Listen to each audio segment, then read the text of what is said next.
तर नमस्कार मंडळी, कॉलेजची तयारी करून मी निघालो कॉलेजला. 6:30 वाजले होते तरीही एस टी आली नव्हती. हा आमच्या गुरवाडीचा स्टॉप. एस टी येईपर्यंत वाट बघत होतो. एस टी आली आणि मी निघालो कॉलेजला. पाठी बसून असं वाटत होतं की जम्पिंग जपांगमध्येच बसलो आहे. ड्रायव्हर काका गाडी पण खतरनाक चालवत होते. कॉलेजला पोचलो आणि 12 वाजता सुटलो आणि मग स्टँडला येऊन बसलो. गाडी काय अजून लागली नव्हती. ऋण एस टीमध्ये बसून मी निघालो घरी आणि पोचलो होतो आमच्या गुलवशी फाट्याला. तिथून चालत निघालो घरी. हायस्कूलची पोरं घाईघाईत घरी निघाली. मला घरी जायला अर्धा तास लागणार होता. दुकानातून 5 रुपयाची पेप्सी चुपत निघालो घरी आणि फायनली घराच्या रस्त्याला आलो.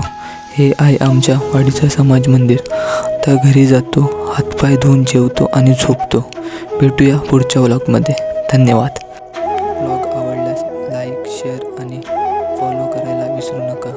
कमेंट करून सांगा व्लॉग कसा होता.